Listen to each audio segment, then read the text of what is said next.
Oh no, where's Jerri? No, we're missing a third of the moms. Yeah. Oh. There we go. Yay. Hello. Hello.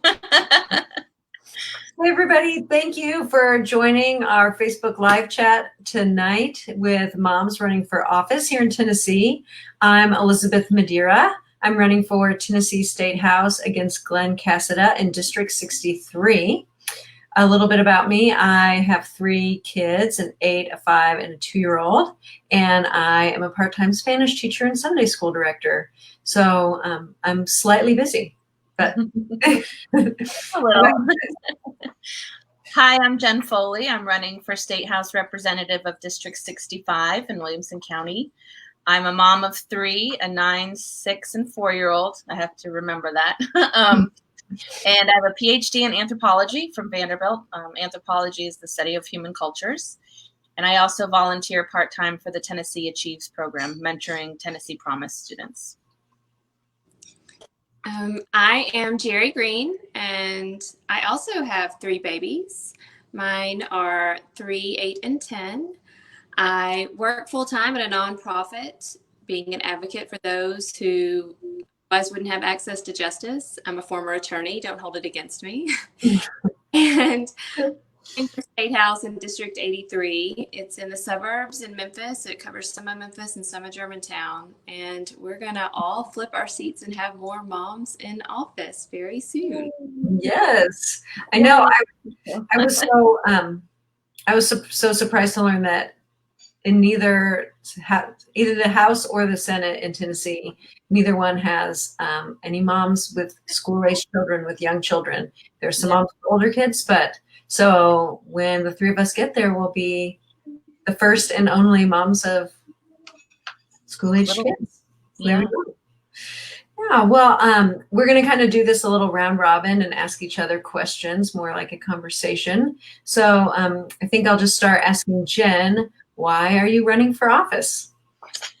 Well, over the past few years, I've grown just increasingly frustrated with our legislature because I've been watching them pass legislation that benefits big businesses and special interests, and just really small segments of our population, while the rest of us are sort of left in the dust.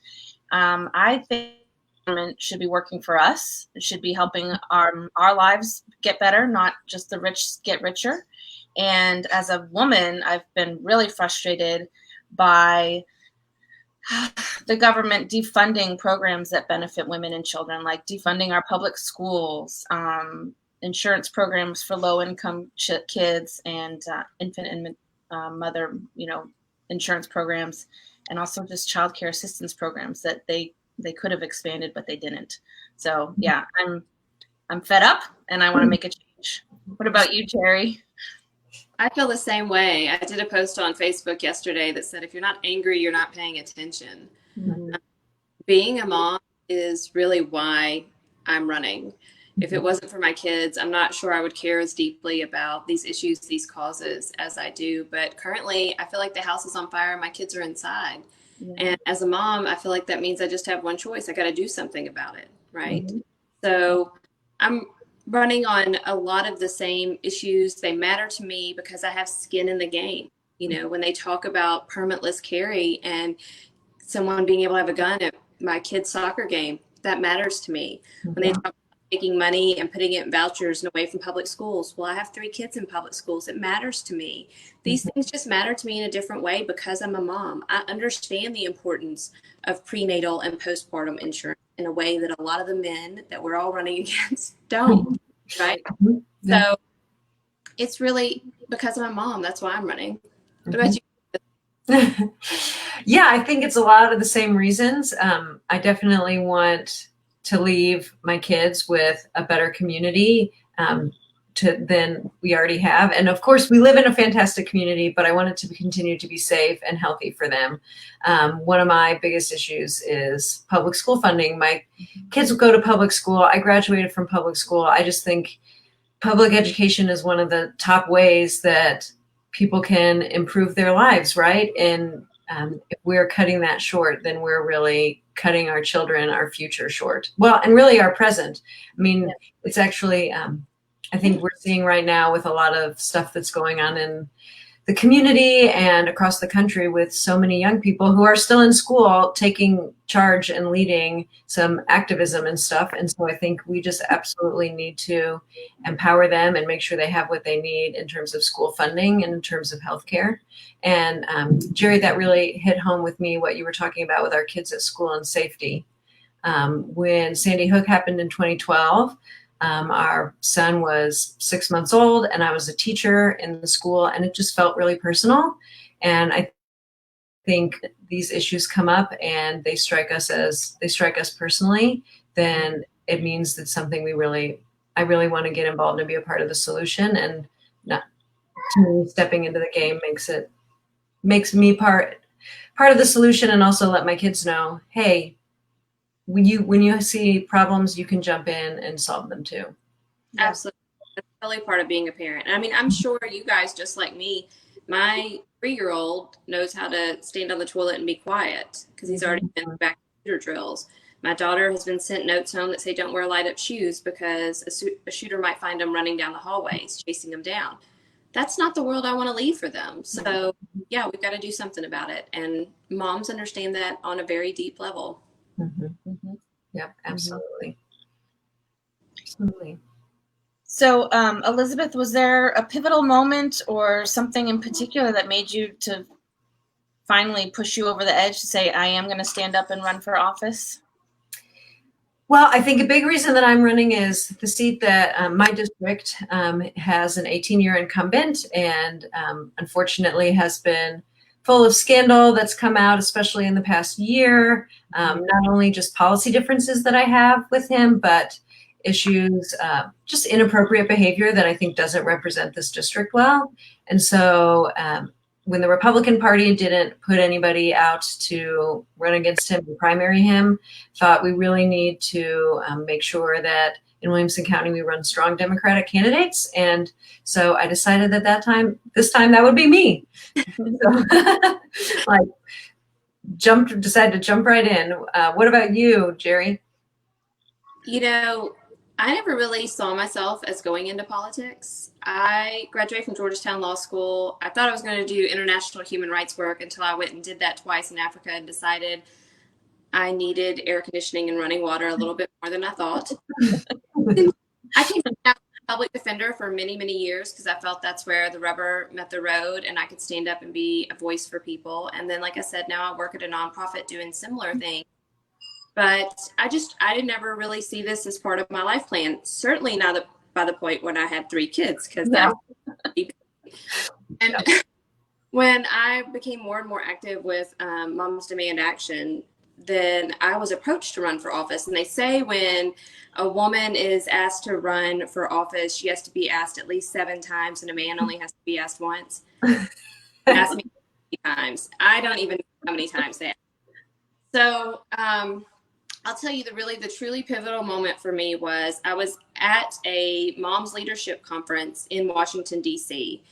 And while we were there, there were 2 mass shootings that happened back to back, one in Texas and one in Ohio. And we marched on down to the White House and held a vigil. And I had been approached about running. And I left the group and I walked down to the Lincoln Memorial. And I just kept asking myself over and over again, if not me, then who? And if not now, then when?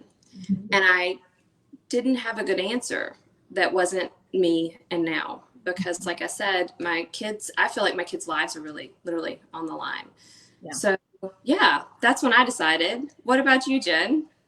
Well, sort of the same thing. You know, it's funny when you're talking about planning your family, right? They say there's never a perfect time to have a baby or get pregnant or anything like that. There's never a perfect time to run for office, especially if you're a mom, right? So I was in the same boat. I was volunteering for the Williamson County Democratic Party. I've been doing that for 2 years. I was very content to sit in the background and get the emails out to help mobilize the Democrats. And I was approached. They asked if I would run. And I was like, oh my gosh, I have so much with these kids going on. I don't know if I could do it. But I had the same sort of epiphany. If I'm not going to do it, who else will do it? And if I can't do it now, I'll never do it. And then I realized I just needed to set the example for what I'm trying to teach my kids. Stand up for what you believe in, use your voice to help others. And if I'm not willing to step up and do that, why should they? So, yeah. So I think we're all probably on the same boat with that. Yeah, exactly. I definitely echo the wanting to be in the background for a while and then realizing, sometimes somebody has to get off the bench and play. So might as well be me. Yeah. Do you have like a most important policy issue, Elizabeth? I would say public education, making sure that we fund public schools. I guess I kind of already covered that earlier, but that's definitely my top issue. What about you, Jen? Yeah, I'm in the same page there, and I think we're all probably fighting for the same issues.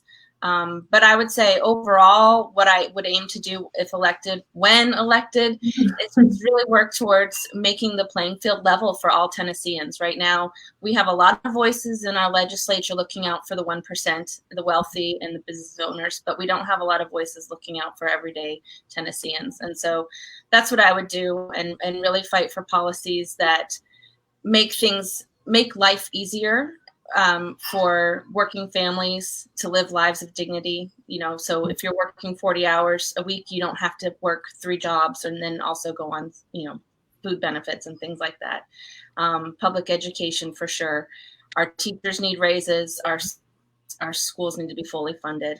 And my district covers a lot of rural areas. And so I'm really concerned about the opportunities that communities have in rural areas. They need more options for broadband and more affordable options, as well as healthcare. Expanding Medicaid is a huge, huge issue for us. And yeah, so that's pretty much it. I want to do everything. What about you, Jerri? I think all of those things are in my priority list too. I will say, I think we should all acknowledge also, we probably jumped into this with a platform and then the world sort of fell apart. Yeah, for sure. Recent Black Lives Matter protest or the global pandemic, some of our priorities have shifted, right? Like I can say, as somebody who has had gun violence impact my life 3 times, I lost my grandparents, I lost my best friend, I lost a colleague just last year. It's not political, and it will always be a priority. Yeah. At the same time, universal vote by mail probably wasn't at the top of my list when I started this last November. Right. It's currently now. And other things, like social justice reform, that's always been very personal to me as a former public defender. I saw that sort of trauma and abuse and the way the system can grind people up daily. You'd go into a courtroom and it's like, here's your 20 cases of abuse and trauma. Try not to get PTSD from it, right?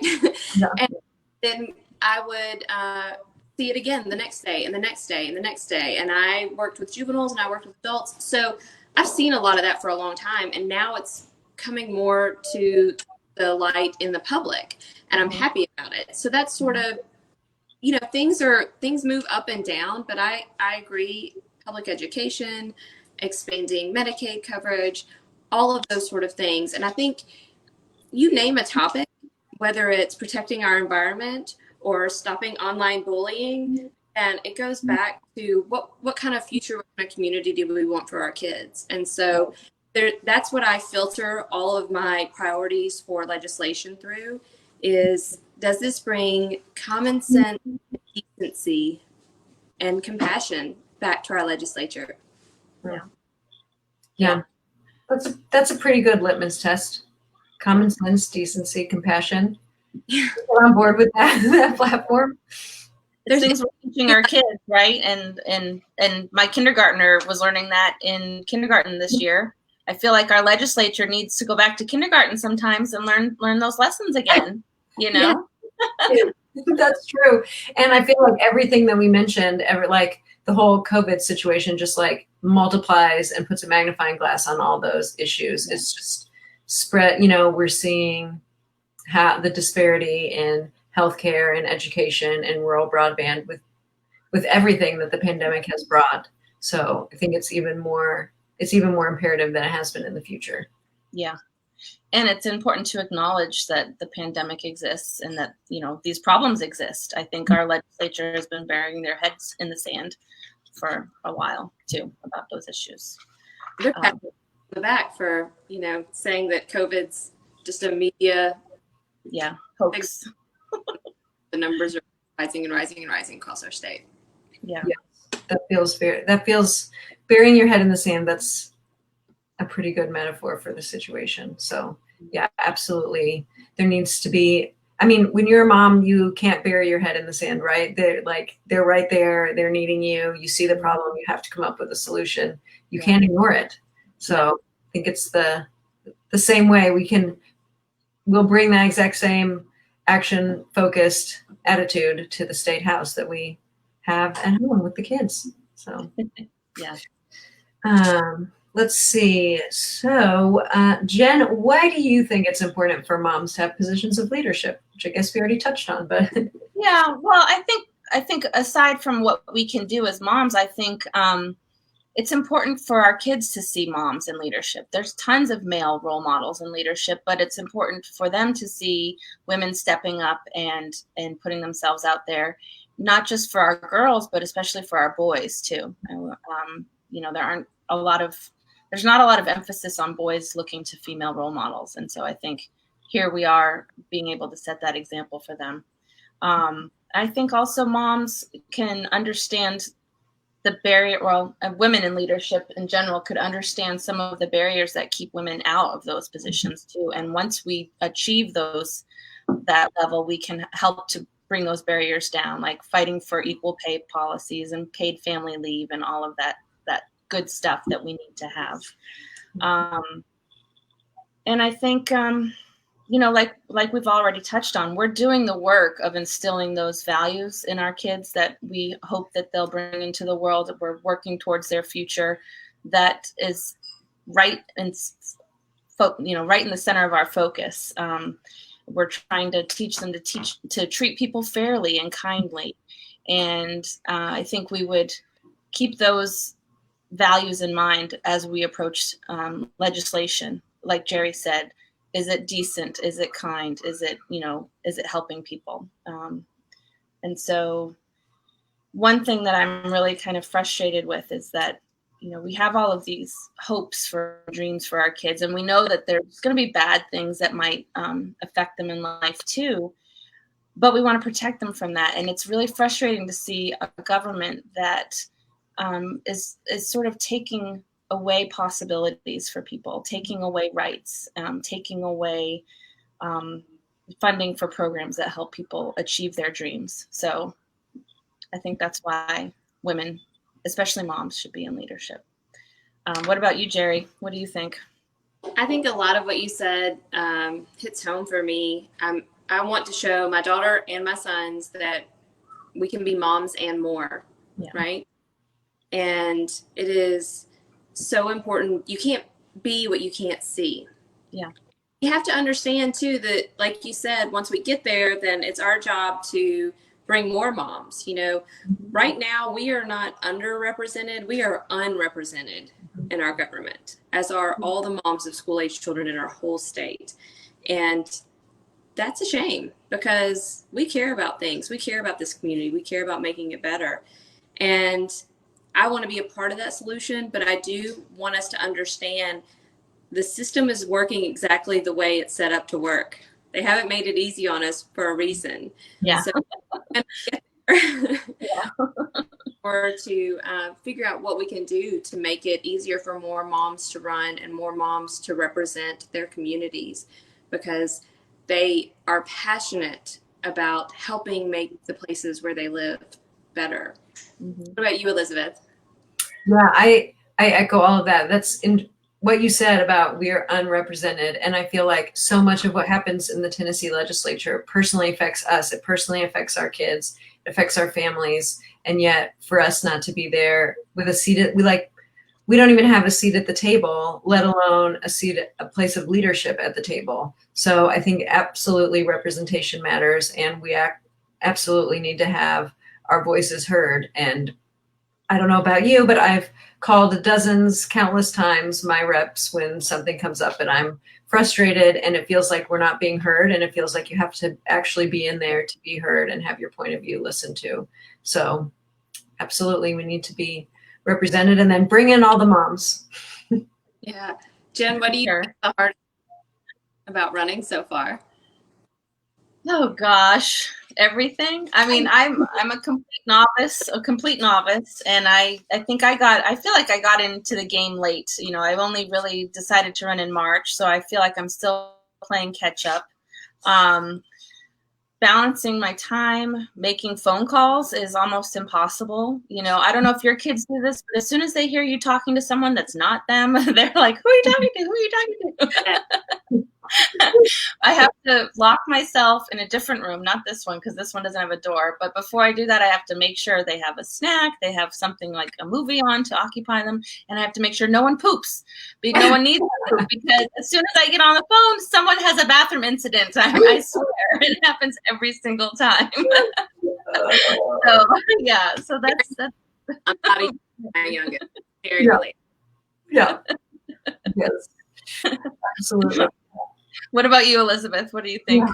Well, that's so funny that you said that, because about a few weeks ago, we started potty training the youngest, and, you know, I was like trying to make phone calls to people, but we were in the stage where like the potty seat had to go everywhere we went. So whether we were in the front yard, the backyard, like here comes the potty seat and I'm on the phone. And of course, there's always someone coming up asking if they can play on the Kindle or have a snack while you're trying to have an important conversation with someone. And it never fails when there's a Zoom call, someone wanders in and, you know, just pull up, right? And like, you know. So yeah, it's an adventure, and balancing time is always an issue. I feel like as a mom, I feel guilty when I'm working and doing campaign things because I'm not giving attention to my kids. And when I'm with my kids, I feel guilty that I'm not spending enough time working on the campaign.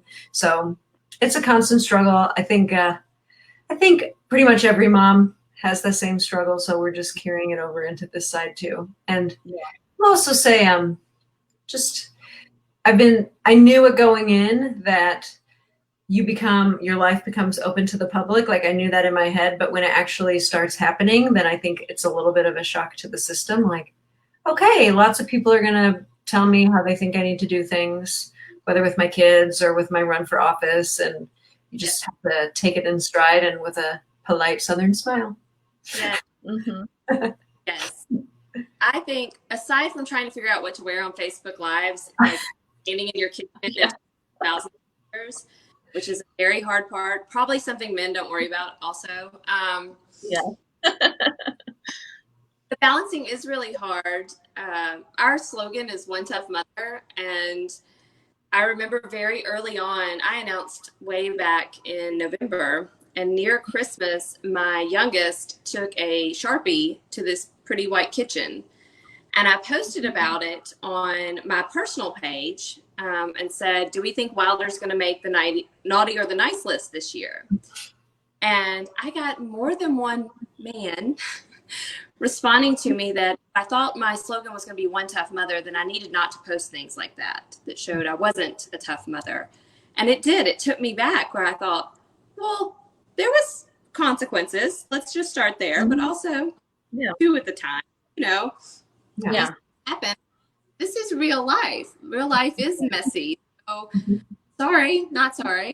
I'm sorry to keep putting it out there, but every bit of it is different and difficult. I think, especially being first-time candidates, you know, learning the ropes.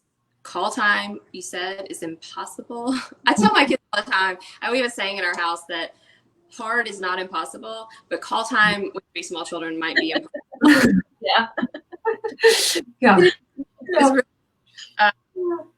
But you know, we just keep playing through, because at the end of this, what we're hoping is that we get to make a difference, right? And so just like when I was running the St. Jude Marathon, and it was hard when I was training. It was hard to find the time to train. It was hard when I was doing it. You know, when you're in those last 5 or 6 miles, if you've already done 20 and you're thinking, how can there possibly be that many more miles left? And the crowds start thinning out. But, you know, at the time I was raising money for kids who had cancer in the hospital. And I kept thinking, however hard this is on me, it's harder for other people, right? And so this is difficult. I'm not going to, you know, diminish our experiences right now, but there are so many other Tennesseans and mothers in particular that are in such deep suffering in this particular moment in history. You know, our food lines in Memphis are wrapped around the block. There are people that are worried about feeding babies. I'm not in that place. I'm sitting at an incredible place of privilege. You know, we have people in our society that are being felt less than because of the color of their skin. I understand. I have a privilege in that area too. So this is hard. It is not impossible, and we'll get through it, and we'll all win, and it'll be great on the other side, I'm sure. Yeah. I love, that's really good, because we say to our kids all the time, you can do hard things, which is similar, but I like that. The hard is not impossible. Yeah. And I do have to say, I have slogan envy for your campaign, Jerri. I love that one, Tough Mother. It's the best. Yes. We started talking about what the slogan should be. There is a mom who ran for Senate in Iowa. She has a slogan that's "Let this mother run this mother," which I really liked. And the truth of the matter is, we're not all Elizabeth Warren, right? We can't all have 40-page plans that everybody's going to peruse on a website. Like, I would love to put that out there and have everybody read it. But the further down you get on the ballot, you've kind of got to be like, tell who you are in a Twitter moment, right? I felt conveying both that I was a mother, that I care about values and this community and our culture was important, but also saying I'm tough enough to stand up to the people that are there. Moms do a lot of things. We balance budgets, we clean up messes we don't make, we deal with a bunch of different personalities and making them all calm down and compromise. You know, moms are tough, not just like because we all gave birth, or, you know, we raise people, these future citizens. It's tough day in, day out. So I wanted to do that too. And it's, you know, you don't remember a lot of slogans, but when that one came up, I was like, oh, that's it. Yeah, I know. Well, and so many things you touched on are true. Like one thing you said, that moms are always cleaning up messes. I feel like we all in our stories about running for office had stories of potty training or the bathroom markers. Like, moms know how to clean up messes, and the Tennessee State Legislature is a mess. We take our ability to clean up messes, keep things organized, keep everybody fed and clothed, and to bring that down to the State House too. Yeah, I think another big thing that moms are great at doing too is staying focused while being constantly distracted and interrupted. Yeah. So, you know, I think we'll be able to do it. Good at, even when you're incredibly tired, exhausted, feel overwhelmed, we know how to put one foot in front of the other, take another breath, get that snack open, move on to the next thing. You know. The other day, my opponent was questioned about a vote, and he's like, we're working really long days, like from 8 to 8, and I didn't have time to read it, and if I had, I would vote the different way. And I'm like, you have a really long day. Mom's jobs are 24/7. Right. They don't go off the clock. Since I was pregnant with my now 10-year-old, I don't remember a day not being tired. It's like, we just do that. You know, we just put through. That's what moms do. So I have very little sympathy for that. Don't sign something if you didn't read it, and you got to make the time. That's your job, right? That's your job. Like, imagine signing a permission slip that you hadn't read, and they're going, you know, bungee jumping or something. Never let them, you know what we're doing. We're going to make sure all the T's are crossed and the I's are dotted. So Elizabeth, what do your kids think about you running for office? So I will say, before I officially decided to run, we brought it up to the kids, like at a family dinner, and said, hey, what do you guys think? Mommy's thinking about running for office. And the 2-year-old, of course, had no idea what that meant. But the older kids were said, they were like, "Oh my gosh, Mom, that's such a big deal. That's so exciting." And the 8-year-old said, "Wait, hold on, Mom. That's a really big responsibility. Have you thought through all of the responsibilities you will have?" And we thought, well, there you go. That's what happens when you talk to kids like they're grown-ups. Then they talk you to like a grown-up right back. Yeah. They're pretty excited. Like when they see me on a phone call, on a rare one where they don't interrupt. When I get off, our oldest Nathaniel, he'll say, "Mom, was that a good call for your campaign? Was that good news? Did you get some good news about your campaign?" So they're really sweet and supportive. What about you, Jerri? I, like you, have a little one who is completely oblivious to all of my daughter, when we were really in the swing of campaign holiday parties back in December, was a huge fan of the campaign because she likes to go and eat all the little cheeses and breads. She thought that was like the best. And my older one is you can probably see on my refrigerator behind me, he likes to make campaign signs, which is really cute. That's good. He likes to research different kinds of just election facts and bring them to me. He's always asking me questions. How many women are in your district? How many votes do you need? He's very technical like that. So it's fun. And it's, like I said, it's just good to get them involved in this process early. I'm dragging them to all the things, before we have the lockdown. I'm speaking at the Women's March. They're coming, we're having a big kickoff. They're coming. Like they've got to be a part of this every step. So Yeah. they're okay with it. They're very cute. Whenever something happens and I end up like in the news or they were in a campaign ad, they're very much like, "So are you famous now?" Right. We'll get there, babe, but no, not famous. So yeah, they're having fun with it, I think. And they've been supportive as much as like 8 and 10. They tell their teachers about it, which I think is like super adorable. What about yours, Jen? Well, at first they were confused. They thought I was running for president. And I was like, not quite yet. Maybe one day, who knows? But we've always tried to keep them very civic minded and engaged. We always bring them to go vote with us. And I was canvassing in the early spring for Elizabeth Warren, and I brought my kids, my 2 oldest, with me to canvass. But yeah, they're supportive. They think it's exciting. They don't really understand like what the House of Representatives is, and so, but that's okay. It's been really heartwarming to see my daughters playing campaign. So like my 6-year-old, I was in my bedroom one day and she knocked on the door and I opened it and she says, "Hi, I'm running for queen and I wonder if you will vote for me." And I said, "I would love to vote for you." And she handed me like a 10 piece of paper and she said, "Okay, please sign and write your address and then you'll be voting for me." And I said, "Okay, great." Oh, that's so yeah. So talk about setting the example. I don't talk about the campaign a lot. Well, maybe I do. I guess maybe I do more than I think I do, but they're absorbing that and they're taking it in that, there's other things they can be doing. So it's been fun. They're excited to wave signs or help me do my postcards, put the stamps on the postcards and stuff like that. So I try to involve them as much as possible. Oh, that's sweet. Yeah. I think my kid's favorite thing that we did was we were getting signatures for my petition and we did it at a local popsicle shop. And they were very a good idea. Yeah. Can we go there? Can we do that?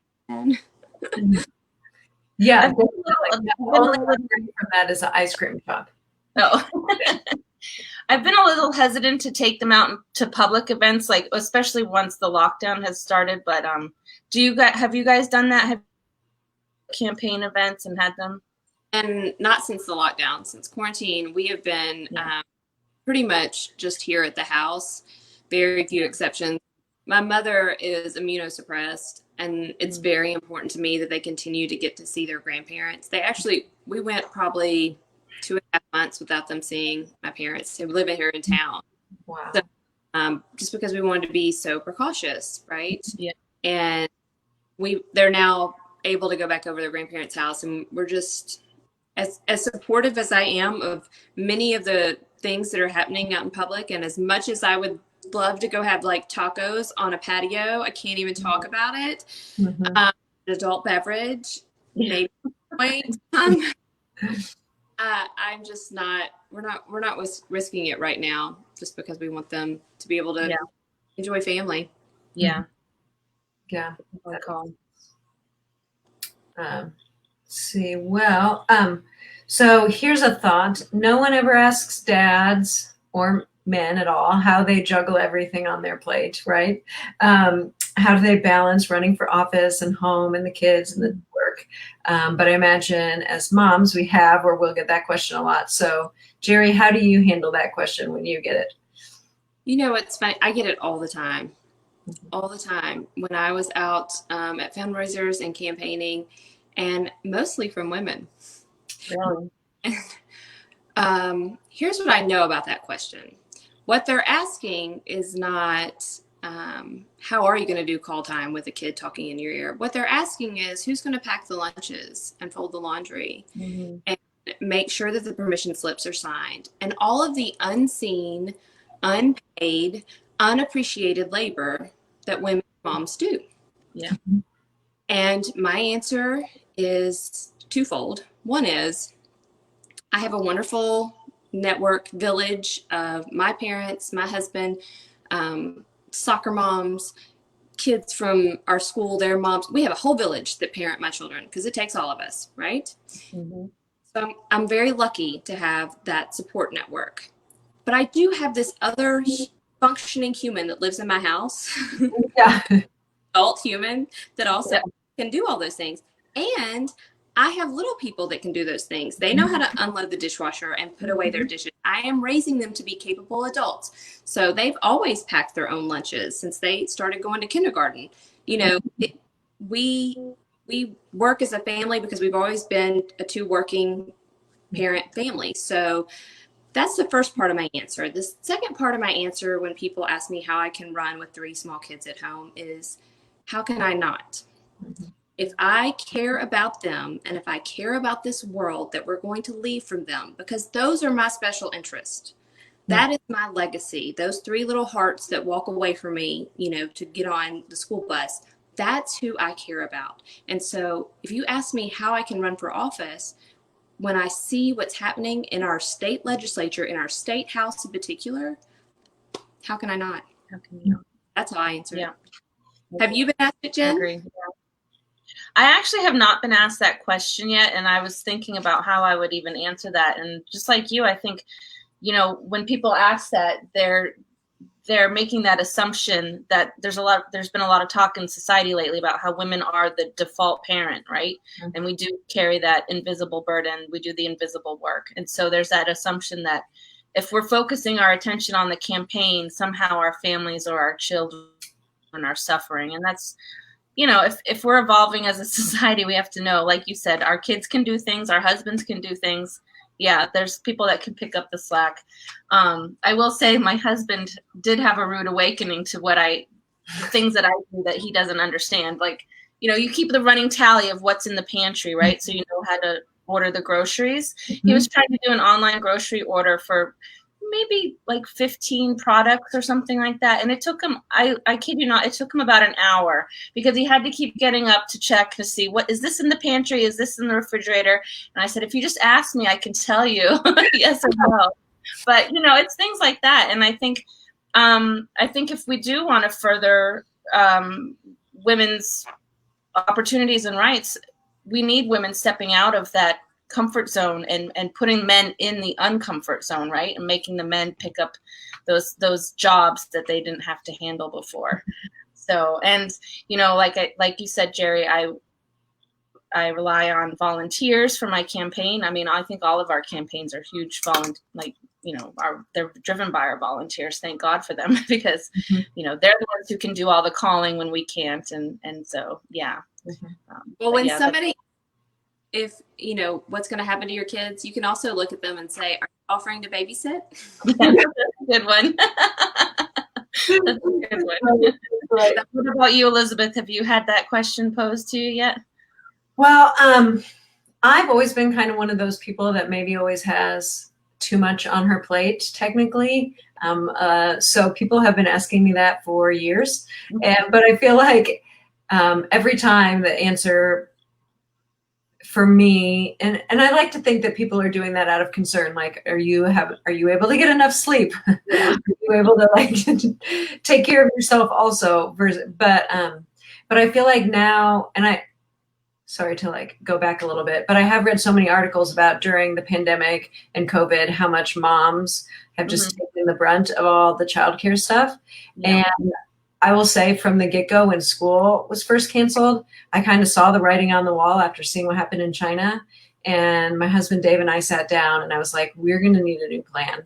Like we are going to have to really change the way things work and the time management, because usually he would be at work, kids would be at school. I would manage a lot of work and school and everything, get a ton done while the kids were at school. But when there was no school anymore, we kind of decided we would both be sacrificing and doing more work in evenings and passing things off a lot. So I'm definitely very grateful that I have a husband that's willing and glad to take more childcare duties. But you're right, Jerri. I think teaching the kids is really important too. I've often joked, I can't believe it took a pandemic for me to teach the kids how to clean up the table after dinner. But now they do. They know who's going to sweep and who's going to load the dishwasher. And actually just this morning, I taught the 8-year-old how to load up the washing machine and put it in and which buttons to push. Because I thought, we just need, I feel like a lot of times in America, we've lost kind of a sense of community, and we're we can be so individualistic about things. But I feel like in our family, we teach that to our kids. Like we take care of each other. We're all in this together. We all take responsibilities. And I feel like we can teach them that in our families, but that's part of our communities. That's part of why we're running. It's for our kids, but it's for everybody's kids that we're doing this, right? That we all lean on each other, and when someone's struggling, we step in, and when we're struggling, others step in. And so it's definitely needs to be a community effort every time we take on something like this. Well, I've really appreciated getting to know both of you during this, because there is something that is special about being a first-time candidate, being a mom in the middle of potty training in a pandemic. Like, I must be the craziest person on earth. Oh, I'm not alone. That's right. It's been really wonderful to have our community, and I really do hope that we get to celebrate in Nashville together. Mm-hmm. Absolutely. I hope so too. Yeah. Well, and thank you both for doing the hard work and stepping out of your comfort zone. I'm glad after I guess you said 50th time or something, Jerri, that you decided to step into the ring. So yeah, I'm grateful to follow. I know you decided to run in November, which was before Jen and I did. So we're grateful to follow in your footsteps too, and steal some good ideas we find along the way. And I'm really grateful we have such kids. I was going to say, I've learned a lot from looking at your campaign, Jerri, and you're setting a great example for everyone. I really appreciate it. Thank you. I learned from you guys too. We can just be in the Mutual Admiration Society. Sounds good. Sounds good. Yeah. It is. You got to have your mom friends that right. The ones that you can debrief with at the end of the day, the ones that are, outside of your husband's, outside of work, right? Your mom friends that understand. And so I feel like I have that with you guys, and I'm really grateful for it. Yes. Yes, absolutely. Well, thank you guys so much for joining. And for anybody, I have not been able to monitor what's happening in the chat, but I hope everybody will follow all of us on social media, visit our websites. As you can tell, we're very busy. So like finding time to fundraise is hard. So if you can help us all out and donate what you can to help get 3 moms elected to Tennessee State House, that would be great. All of our links should be in the chat. Does anybody have any final words to add before we close off? I would, in addition to definitely donating if you can and following us, I would also say if anybody is still wondering about voting absentee, to go look that up right now at the Secretary of State's website. We're running close to the deadline to be able to get that application in and get it back so that you can vote by mail if that's something that.